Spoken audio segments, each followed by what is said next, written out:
What's going on, Internet? It's your boy Fushocker, the 96 Hedgehog here, back with another take on this video because my cat Sneaky, for some reason, messed up and clicked a button, and now it's caused me to have to re-record this because he messed up my thing, which pissed me off.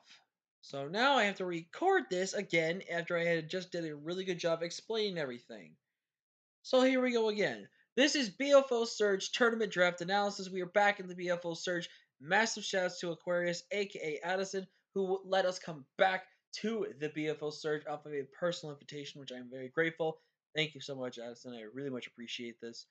And Surge this time around is going to have the top tier players battling out in a bit of a smaller format. There's going to be a grand total, I believe, upwards to around almost 10 pools of players. We're all going to battle within 5 weeks, and within the 5 weeks, whoever makes the top 32 will be the final 32 in the tournament. So it's going to be, every win is going to be very important going forward in this season. And if you guys don't know, Surge has a certain unique point in their draft analysis, draft breakdowns here. So basically, for these first 2 weeks, we're going to be using a Pokemon from 10 to below in the point tier system with a 45-point budget where you can get 6 to 8 Pokemon.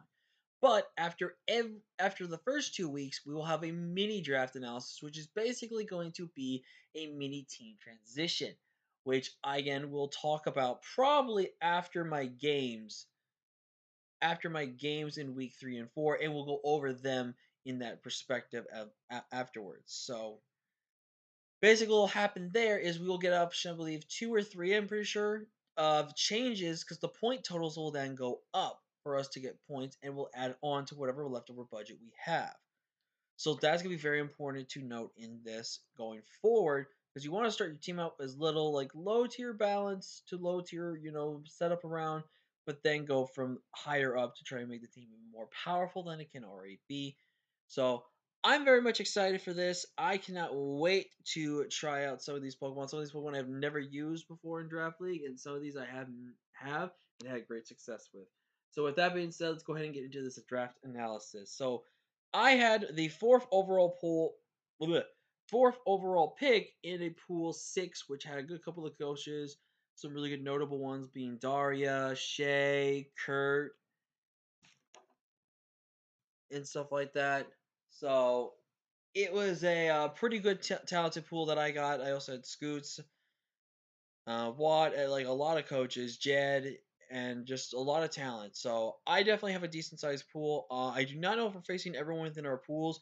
We're definitely facing, I think, almost anyone that random. So I could be facing anyone. So I know I have to make sure I draft a team that is centerized around something. So that's what my strategy was. And I normally don't do a strategy like this. I like to get stuff that does work around it, but I never fully go on a good hardcore strategy with it. But I think I did with this one, and I'm actually pretty proud of it. So with that being said, let's just break it down. So like I said, I had fourth overall pick, and 10 points is the maximum amount spent, and you have a base point of 45. So I had to really think to myself what I really wanted from 10 point. But then I was looking at it. I feel like this Pokemon in 9 point. First off, I think it was a steal to get a 9 point in my personal opinion. But I felt like this Pokemon was the perfect Pokemon to build around because there's a lot of great usage for this Pokemon. And the Pokemon I decided to go with, as you can see here, is Hisuian Zora, which we're naming Violet because of its 6 shiny, which is awesome. And I feel like Violet just fits this name so well. What I really like about Zoroark is, again, this is a Pokemon that has great special coverage. It is super strong. It does have a bit of a limited move pool. I will not take away from discouragement of that. But this Pokemon is extremely strong. Even if I can't use Terra Blast, because we are not using Terastallization, I still have a super strong base attack with Terra Blast, which is really great. And again, one of the things. Oh, I actually got Comeuppets, which is a boss tips move. That's actually pretty cool. But I overall think this Pokemon is insanely strong. It is very, very, very good.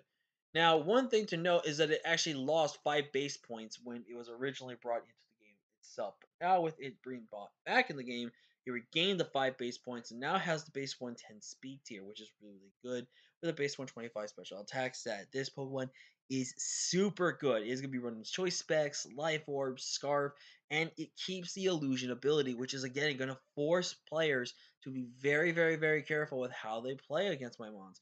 Like, they're not going to be able to use normal type attacks against me. They're not going to be able to use ghost type attacks against me. And you have to really factor this in interferizing with that. So I personally think this is a super solid first overall pick for us, and I definitely think it was a really good mon to pick up in this early stage of a round. So to build around this, there's one weakness that this mon hates, and that is dark types. And I need to make sure I get a good fighting type, a really good fairy type, and a decent enough dark type that I think would fit on for this build. So when I was thinking about it, there was a Pokemon I was somewhat interested in, and I felt it could be a really cool, interesting mon. So I decided to give it a try. I personally have not seen great success from this Pokemon besides the doubles league I was in, where it actually did put work in doubles, but overall, I haven't really seen it do anything else. So, with that being said, we're going to talk about Amy Chow, the Tinkaton. Now, I named it Amy Chow because it's basically a Chow, but it's basically has the style of Amy Rose from like Sonic the Hedgehog. So I think Amy Chow was a really cute name. And I think that people call it, it's like an Amy Chow or something like that. I don't know. But Amy Chow it is. But I think this is a pretty quick pickup. It does give us a decently, especially defensive mon, but it does give us another mon that can hit relatively fast and hit relatively hard because of its move. It has great support options in fake out, knockoffs, stealth rocks. It's really, really good. And I think it really supports the weakness of Dark again with having Violet, because most Dark type mons have been known to be primarily towards a special offensive set, where definitely a decent amount of physical hitters come in. But this mon is going to be very essential. It's decent enough hard hitting Pokemon itself as well. It is just super strong and it can put in the work. Now, it's not going to be the world's greatest Pokemon, I won't deny that, but I think when you pair it with Hisuian and Zoroark, it's going to do amazing things. Now, going to my third pick, I really needed something that was going to really help with the ground switch. I need a reliable ground switch into this team because I did ended up having a team that's half weak to ground. So I needed at least a good ground switch in that even if it is my most reliable ground switching, it is a ground switching that I can reliably count on. But I also wanted to grab a good dark type that could pair well with this team, and I felt one of the best dark types I could pick up was Shroom, and I actually realized I could spell it like that.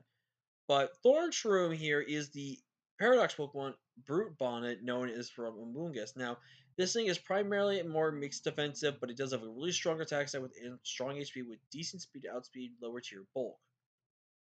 This Pokemon is very, very good in terms of it has very strong offensive and special coverage. One of the cool things about it is it does have two tech moves such as Taunt and Trailblaze, which is really cool.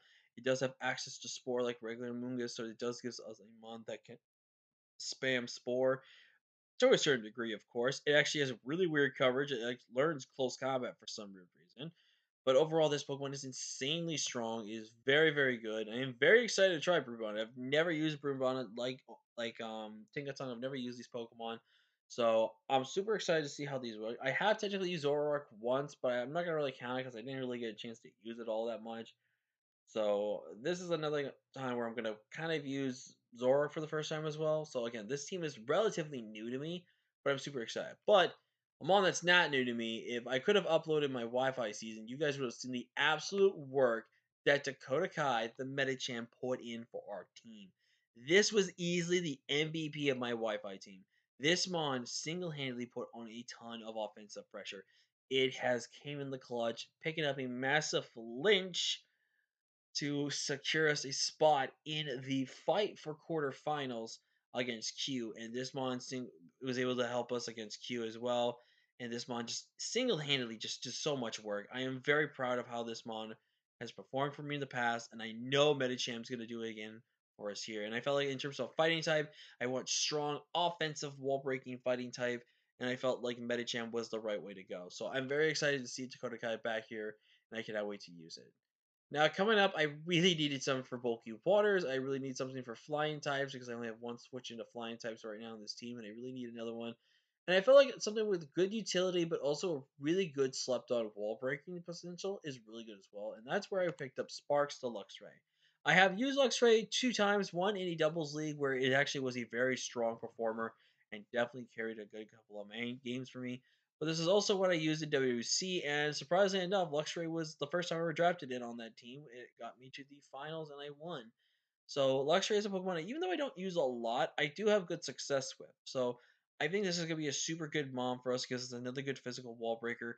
If I do have to say one thing about my draft, it's way reliant on physical offense than special offense. So that's gonna be something that's gonna be really important to note going into my matchups. But I think I can work with it. Guts Luxray is very strong, but also really good support and access to things. Stuff it's like Intimidate, which is also really nice as well.